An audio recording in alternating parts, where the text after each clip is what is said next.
नमस्कार विद्यार्थी मित्रांनो, आज आपण पदार्थ विज्ञान पार्ट फर्स्टमधील महत्त्वाचा टॉपिक म्हणजे द्रव्य विज्ञान कव्हर करणार आहोत. हा युनिव्हर्सिटीसाठी कमीत कमी 20 मार्काला आणि जास्तीत जास्त 25 मार्काला येणारा टॉपिक आहे.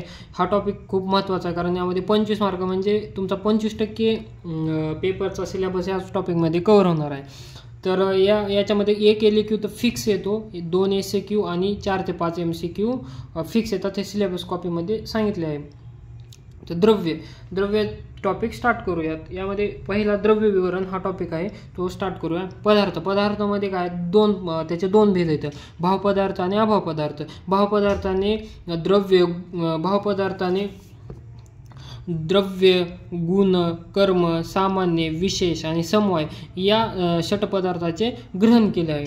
तर यामध्ये द्रव्य हा पहिला पदार्थ आहे म्हणून त्याची आपण पहिल्यांदा माहिती घेत आहोत. तर द्रव्यात आपल्याला काय काय शिकायचे, तर द्रव्याची निरुक्ती, परिभाषा, संख्या आणि द्रव्य वर्गीकरण हे 4 महत्त्वाचे टॉपिक आहेत. आणि हा द्रव्यवर ह्या 4 टॉपिकवर एक SAQ फिक्स येतो. तर आपण सुरू करू.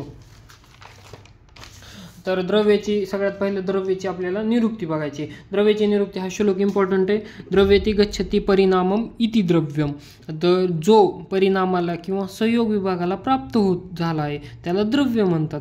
आणि द्रव्य शब्द हा गतो या धातूला यत प्रत्यय लागून द्रव्य शब्द बनला आहे. संस्कृतमधलं व्याकरण आहे. तर द्रुगतो या धातूला यत प्रत्यय लागून द्रव्य शब्द बनला आहे. तर तुम्ही ही निरुक्ती आणि हे प्रॉपर एक श्लोक लिहिला आणि हे खालचं एक्सप्लेनेशन लिहिलं तर तुम्हाला इथे 1 मार्क फिक्स पडतो. यानंतर आपण दुसरं काय, तर द्रव्याची परिभाषा ह्याच्या बुकमध्ये जवळजवळ 4 ते 5 श्लोक दिले आहेत. तर त्यातले तुम्ही 2 ते 3 पाठ करून घ्या. त्यातलं महत्त्वाचा श्लोक आहे यत्राश्रिता कर्मगुणा कारण समवायी यत तद्द्रव्य. चरकसूत्रस्थान पहिल्या अध्यायामधला 50वा श्लोक आहे. ज्यात कर्म, गुण समवाय संबंधाने आश्रित राहतात आणि ते समवायकरण आहे, अर्थात त्याला द्रव्य असे म्हणतात. म्हणजे ज्या द्रव्यामध्ये कर्म, गुण समवाय संबंधाने आश्रित म्हणजे राहतात, त्यांना द्रव्य असे म्हणतात. तर दुसरी परिभाषा पाहू आपण. रूपत्व क्रियावंतच द्रव्यत्वम. हे न्यायबोधिनीने सांगितले आहे. जो रूपाने, गुणाने युक्त आणि क्रियायुक्त आहे, म्हणजे ज्यामध्ये रूप आहे, गुण आहे आणि त्या द्रव्याची मध्ये क्रिया होते त्याला द्रव्य असे म्हणतात. तर द्रव्याच्या संख्या आणि प्रकार पाहू. द्रव्याचे 2 संख्या आहेत, कारणद्रव्य आणि कार्यद्रव्य. हे 2 प्रकार आहेत. कारणद्रव्याला नित्यद्रव्य असे म्हणतात आणि कार्यद्रव्याला अनित्यद्रव्य असे म्हणतात. आता कारणद्रव्याचा हा महत्त्वाचा श्लोक आहे. म्हणजे कारणद्रव्य किती संख्याचा श्लोक आहे हा. पृथ्वी व्यापस्तेजो वायुर आकाशो कालोदिगात्मा मन इति द्रव्याने हा श्लोक आहे. तर याचं काय, पृथ्वी, जल, तेज, वायू, आकाश, मन, काल, दिशा असे 9 कारणद्रव्य आहेत. कारणद्रव्य म्हणजे पृथ्वी किंवा ही जी सृष्टी आहे या उत्पत्तीसाठी हे कारणीभूत 9 द्रव्य आहेत म्हणून यांना कारणद्रव्य म्हणतात. म्हणजे या 9 द्रव्यापासूनच सृष्टीची उत्पत्ती झाली. हो का, इथं 9 द्रव्यांना उत्पत्ती व विनाश नसल्यामुळे ती द्रव्य नित्य आहेत. म्हणजे या द्रव्यांची उत्पत्ती बी झालेली नाही आणि यांचा विनाश पण नाही म्हणून यांना नित्य आहे म्हणतात.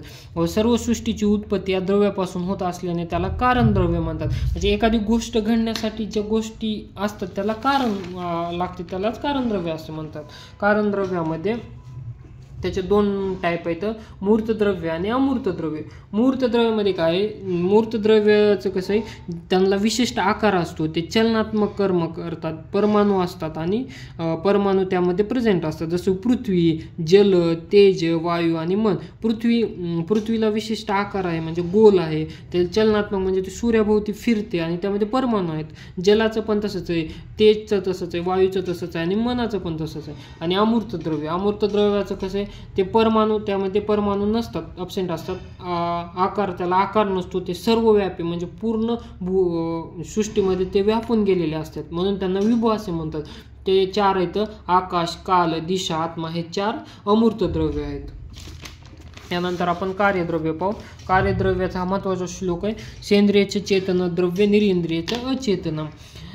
तर कार्यद्रव्याचे 2 प्रकारचे आहेत. सेंद्रिय म्हणजे ज्यामध्ये चेतना असते, चेतना म्हणजे जे मूवमेंट करू शकतात किंवा हालचाल करू शकतात त्यांना सेंद्रिय असे म्हणतात. आणि निरींद्रिय म्हणजे अचेतन, ज्यांची मूवमेंट होत नाही, ते हालचाल नाही करू शकत, त्यांना निरींद्रिय द्रव्य असे म्हणतात.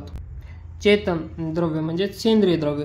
ज्या द्रव्याच्या ठिकाणी इंद्रिय घटना असते, म्हणजे इंद्रिय घटना काय, तो श्वास घेणे, मुवमेंट करणे, चेतनेची प्रचिती येते, त्याला सेंद्रिय द्रव्य म्हणतात. म्हणजे हालचाल वगैरे करतात त्यांना सेंद्रिय द्रव्य असे म्हणतात. या द्रव्याचे 2 प्रकार पडतात. अंतःचेतन म्हणजे औद्भिद. औद्भिदचा काय अर्थ की जे जमीन फाडून बाहेर येतात, म्हणजे असं जमिनीतनं बाहेर वर येणारे. आणि बाह्य अभ्यंतर चेतन म्हणजे जांगम वर्ग, याच्यात प्राणी, मान म्हणजे प्राणी वर्ग येतात. त्यातला पहिला आहे अंतःचेतन द्रव्य. अंतःचेतन द्रव्यामध्ये काय आहे, यात चेतना स्पष्ट दिसून येत नाही, परंतु ते चेतनेचे लक्षणे त्यात दिसतात. जसे की वनस्पतीमध्ये चेतना स्पष्ट दिसून येत नाही, ते मुवमेंट करत नाही, ते एका जागेवर असतात, पण त्यांची ग्रोथ होते, ते फोटोसिंथेसिस सारखी प्रोसेस करतात, म्हणून ते अंतःचेतना असते त्यात, म्हणून त्यांना अंतःचेतन द्रव्य असे म्हणतात. उदाहरणार्थ लाजाळू इत्यादी. अंतःचेतन द्रव्य एका ठिकाणाहून दुसऱ्या ठिकाणी जाऊ शकत नाहीत. अंतःचेतन वर्गाचे 4 प्रकार पडतात. वनस्पती, वानस्पत्य, विरुद्ध आणि औषध हे अंतःचेतनचे 4 प्रकार आहेत. वनस्पती, वानस्पत्य, विरुद्ध आणि औषध. यातलं पहिलं पाहू आपण वनस्पती. वनस्पतीमध्ये काय, तुम्ही वनस्पती आणि वानस्पतीमध्ये कन्फ्यूज होऊ नका, ते मी क्लिअर करतो. वनस्पतीमध्ये काय, ज्या वनस्पतीला फळे फुले स्पष्ट दिसत नाहीत त्याला वनस्पती म्हणतात. उदाहरणार्थ वड आणि औदुंबर. आणि वानस्पतीमध्ये काय होतं, त्या वनस्पतीची फळे व फुले स्पष्ट दिसतात, त्यांना वानस्पती म्हणतात. वनस्पतीत फळे आणि फुले स्पष्ट दिसत नाहीत आणि वानस्पतीमध्ये फळे आणि फुले स्पष्ट दिसतात. उदाहरणार्थ आंबा, जांभूळ यांना काय आधी फुले येतात मग फळे लागतात. तसं वनस्पतीमध्ये फुले दिसत नाहीत पण डायरेक्ट फळे येतात. विरुद्धमध्ये काय, तर छोटे छोटे लहान झुडपे, वेली, झाडांवर जे येतात ना वेली वगैरे, गुलमलता, लहान लहान झाडे, झुडपे यांना विरुद्ध असे म्हणतात. जसे की गुडूची, कंटकरी इत्यादी.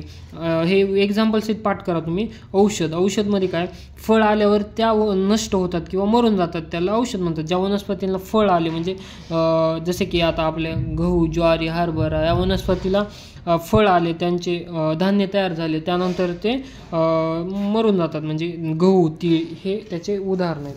बाह्य अभ्यंतर चेतन जांगम म्हणजेच हालचाल करणारे, एका ठिकाणाहून दुसऱ्या ठिकाणी जाणाऱ्या द्रव्याला बाह्य अभ्यंतर चेतन द्रव्य म्हणतात.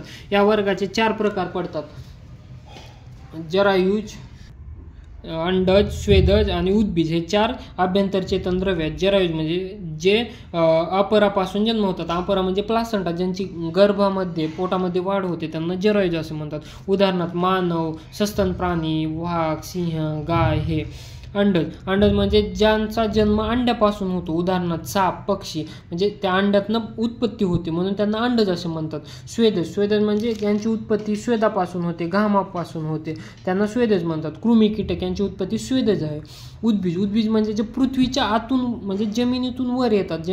त्यांचा जन्म जमिनीच्या खाली होतो, परंतु त्यांची ग्रोथ ही म्हणजे अडल्ट झाल्यानंतर ते वर येतात, जसे की गांडूळ, बेडूक इत्यादी हे उद्भिजमध्ये येतात. यानंतर निरिंद्रिय म्हणजेच कार्यद्रव्य, अचेतन द्रव्य. ज्या कार्यद्रव्यात चेतना व इंद्रिय घटना नसते त्याला निरिंद्रिय म्हणतात. म्हणजे यांची मुवमेंट होत नाही किंवा कोणती इंद्रिय घटना होत नाही, श्वास घेणे किंवा वाढ होणे ह्या गोष्टी यामध्ये होत नाहीत, म्हणून यांना निरिंद्रिय म्हणतात. अचेतनचे 2 प्रकार आहेत निरिंद्रियचे, खनिज आणि कृत्रिम. खनिजमध्ये काय, निसर्गात ते सृष्टीमध्ये असतात, म्हणजे ते निसर्गामध्येच प्रेझेंट असतात. जसे की धातू, उपधातू, माती, दगड. धातूमध्ये जसं लोखंड, सोने हे खाणी वगैरे मध्ये सापडतात, ते खनिज असतात.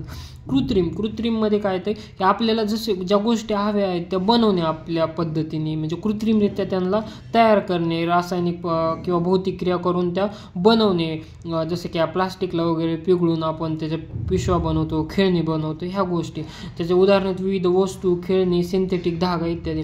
तर या टॉपिकवर आपल्याला क्वेश्चन काय येतो, 5 मार्कासाठी एमसीक्यू काय येतो, द्रव्याची निरुक्ती, व्याख्या, प्रकार लिहून द्रव्य वर्गीकरण करा. द्रव्य वर्गीकरण करा म्हणजे तुम्हाला हे सगळ्याच गोष्टी लिहिण्याचे. कारणद्रव्य, कार्यद्रव्य, कारणद्रव्यात काय येतं, मूर्त, अमूर्त, सेंद्रिय, कार्यद्रव्यात सेंद्रिय, निरिंद्रिय, पुन्हा सेंद्रियमध्ये वनस्पती, वानस्पती, विरुद्ध, औषध आणि बाह्य चेतनामध्ये जरायुज, अंड, स्वेद, उद्भिज हे सगळं तुम्हाला ह्यामध्ये एक्सप्लेन केल्याच्या नंतर तुम्हाला 3.5-4 मार्क इझिली मिळून जातील.